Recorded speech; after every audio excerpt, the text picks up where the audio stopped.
Bienvenidos a Entre Sombras y Sospechas, el lugar donde la oscuridad se encuentra con la verdad. Suscríbete y atrévete a adentrarte en lo desconocido. Esta es una historia que te dejará asombrado. El tren de la muerte de Estación 14, San Luis Potosí. Un 4 de octubre pero de 1972, miles de peregrinos de diferentes lugares del país se encontraban en la Estación 14 de San Luis Potosí, pues previamente habían acudido a las fiestas patronales de Real de 14. Hambrientos, cansados y desvelados, lo único que querían hacer era regresar a sus hogares. Algunos eran pertenecientes de Coahuila, Monterrey y Tamaulipas y esperaban un tren que los llevaría a Saltillo. De ahí, tomarían un autobús y otros medios de transporte que los llevaría a sus destinos. Cerca de las 22 horas, llegó la bestia de acero que los regresaría a sus hogares, o al menos eso creían. Los feligreses eran bastantes, y a pesar de que el tren que llegó contaba con 22 vagones, no se dio abasto suficiente para poder subir a toda la gente. Algunas personas iban inclusive de pie. Estando dentro de uno de los vagones, un hombre llamado Rogelio y su esposa Martita ya esperaban a que la máquina empezara su viaje, solo estaban aguardando el momento para que los encargados empezaran la marcha, cuando de repente, entre los pasajeros vieron a un anciano de unos 80 años. El hombre llevaba un sombrero de palma y unas ropas muy humildes. El viejo se acercaba con cada uno de los pasajeros y a los lejos, Rogelio y Martita veían que hablaba con la gente, pero por la distancia y los otros ruidos, no alcanzaban a escuchar qué era lo que les decía. El anciano se dirigió directamente con la pareja y de forma desesperada, les suplicó que bajaran de la máquina, pues con estas mismas palabras el viejo dijo: «Soy un enviado de Dios, y me ha dado la encomienda de avisarles que este tren no va a llegar a Saltillo, todos vamos a morir. El infierno ya viene y algo muy malo nos espera». Ante estas palabras los pasajeros lo llamaron loco, otros los ignoraron, y la mayoría no le tomó importancia a las palabras del anciano, pues estaban muy cansados, y lo único que querían era llegar a sus respectivos destinos. Sin embargo, para Martita, las palabras del viejo causaron escalofríos por todo su cuerpo, y con una preocupación excesiva, le pidió a Rogelio que bajaran del tren. Esta petición provocó una breve discusión entre la pareja, pero con poco tiempo para bajar y la presión de su esposa, el matrimonio bajó de la máquina, pero no solo ellos, otros pasajeros también decidieron bajar. El tren se puso en marcha, y conforme avanzaba se perdía en la noche. Algunas de las personas que no pudieron abordarlo y las que se bajaron, decidieron hacer una escala en la capital de San Luis en otro tren y de ahí partir ahora hacia sus destinos.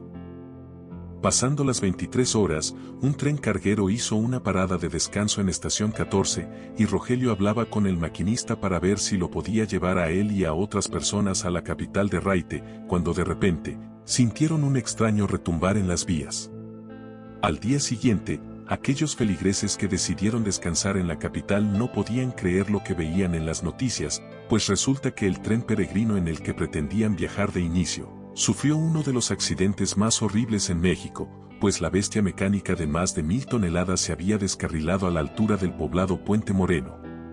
Según el reporte de las autoridades de la época, el tren viajaba rumbo a Saltillo a más de 120 kilómetros por hora. En sus vagones, transportaba a más de 1564 pasajeros y estaba a punto de cruzar una curva y pendiente algo peligrosa, donde el maquinista ya tenía previsto reducir la velocidad.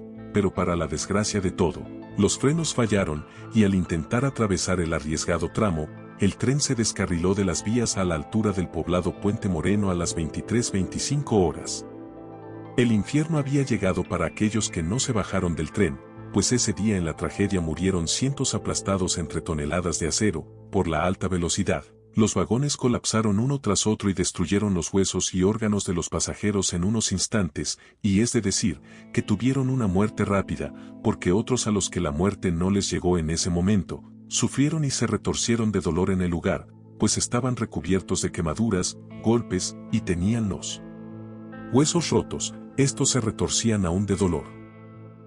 Ese día, se reportaron más de 234 muertes. Sin embargo, se especula que fueron más y que las autoridades de ese entonces intentaron disfrazar las cifras.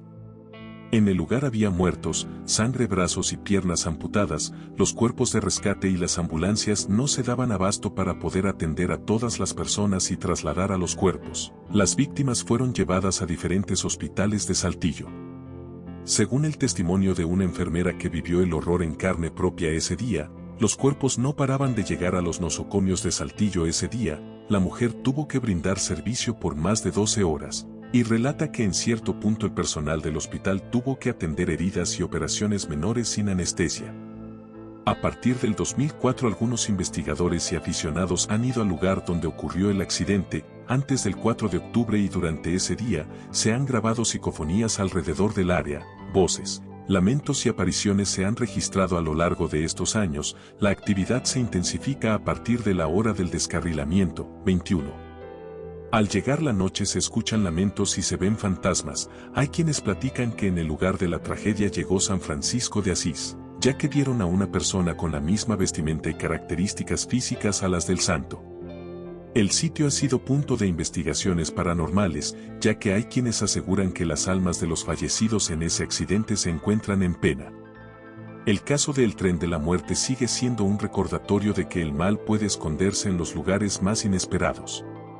A veces, la verdad sale a la luz, y otras, se pierde en las sombras para siempre. ¿Qué piensas de esta historia? Déjamelo saber en los comentarios. Si te gustan estos relatos de misterio y crimen, suscríbete y activa la campana para no perderte ninguno.